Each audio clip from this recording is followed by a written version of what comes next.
All right, the terrorists winning in what looked to be a bit of a comedy match. So stealth bombers, we haven't really seen them. They haven't been worth the points. We saw them. They bombed, micro warp drived into their own bombs, and then lost the match. Well, it was just a comedy setup because that match didn't really matter for moving on to the elimination stages. So it was just a chance to go out there and mess around, have some fun, and bomb yourself. Those are some pretty expensive ships, though, for a comedy match. They had the faction. The Fleet Typhoons? Yes. Those are quite interesting. I'd love to see their fit because those were going like insanely fast. Yeah. Like out of control how fast those were going. Yeah. Like for a battleship. Yeah. Something like 3K, 3K plus a second, whatever. So those probably had like overdrives and nanos and like speed rigs and there's like a couple ballistic controls for their cruise missiles, and they were just like the ultimate kiting setup. Like those went as fast as like some Tengus can go. So they went as fast as Superman. Maybe they were Superman. We looked really close. Sorry, John, I interrupted you. No, I didn't have anything important to say. I usually don't. So like usual. Yeah. All right, excellent. All right, so that one's done. We have a few more matches. Since we have you two 0.0 guys here, so This is a rare matchup. You put the two repositories of Eve knowledge together. Yeah, this is the Eve superpowers. This is the know-it-all commentator panel here. So I hope we get some good questions. The two men who decide the fate of the universe. We are. Post all your forums in the we will answer any question that you post in the forums. If you have, if anything, any burning question hits your mind, just post it.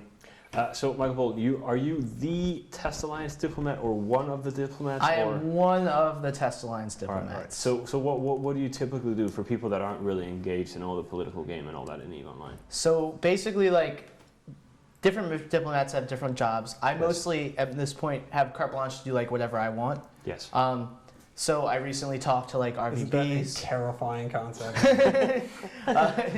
All right, so what? I recently tried to get RVB to move out to 0-0, and they almost did, but there was some debate, and they chose to stay. I talked to other people. If people get mad, I talk to them, try and say, hey, don't be so mad. We're really nice guys. You mad, bro? No, I never you mad, bro. You mad, bro really actually makes people mad. I found that out. They become mad, bro. All right.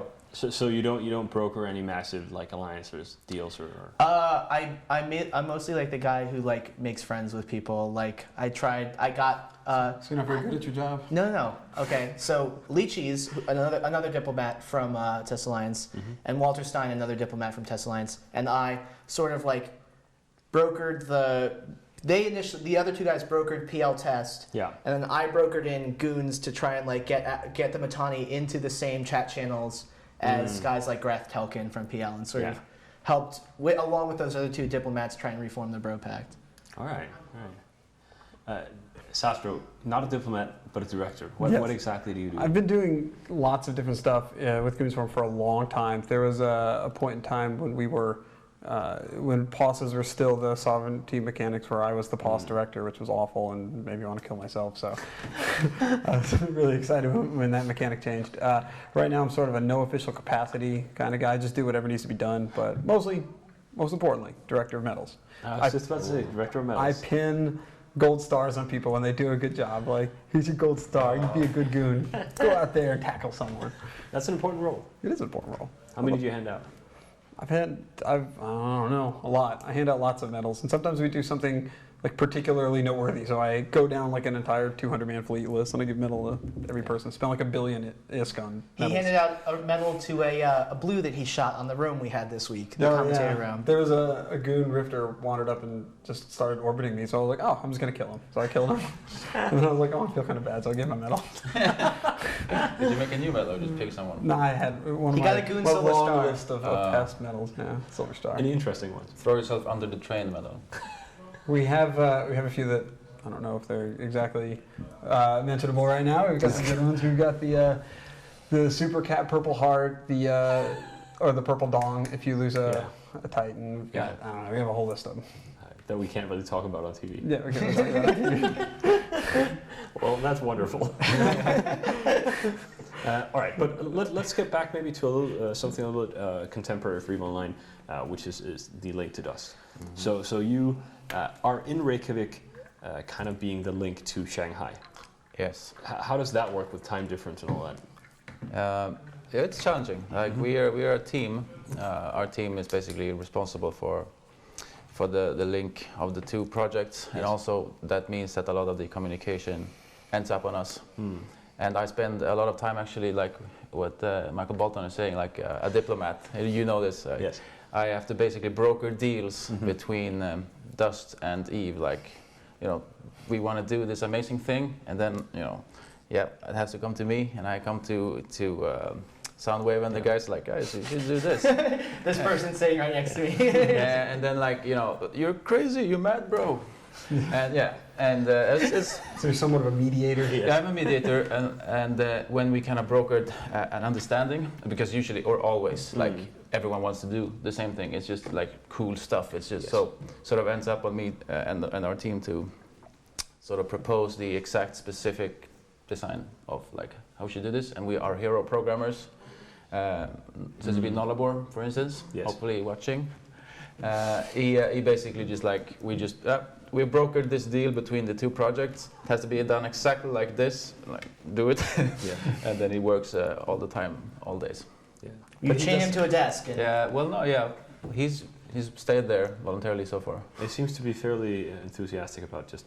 It is, and you should go and Yes. say hi to him. And he's on Twitter and everywhere. He's a hero. He does tweet a lot. He's our hero programmer. He's cool, and he, as far as I remember, did the UI for the FanFest Dust orbital bombardment Yeah, stuff that's a we good showed one. The and all orbital that stuff. bombardment thing. We basically got asked, like, can you do this for FanFest? And we said no. And they're like, I think you can.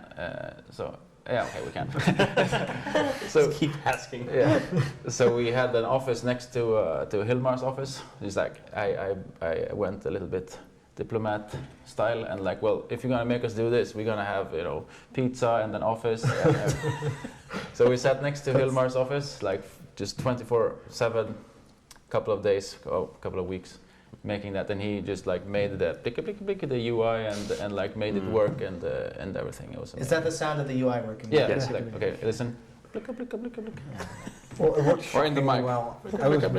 I felt like a kid in a candy store when I saw the ship shooting at the planet. And it was legit, like Brandon said. It wasn't faked or anything like that.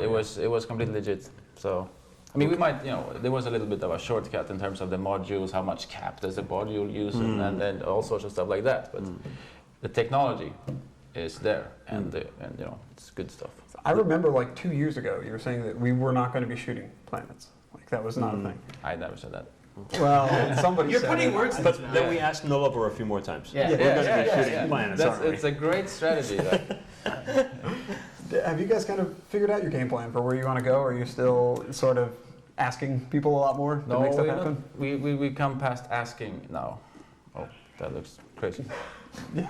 Oh, that's our actually, secret. that's our secret code. That's the bat phone. Yeah. Natani just called us. All right, let's go to the match. It's Exodus versus Heretic Nation. What say you, Michael Bolton? I'm going to go with Heretic Nation. And just to be the contrarian to Michael Bolton, I have to go with Exodus. Lose again. Yeah. So I'm gonna go against Soundwave this time. I'm gonna go with Heretic Nation. All right, well, I have Exodus circled, so let's see how it turns out.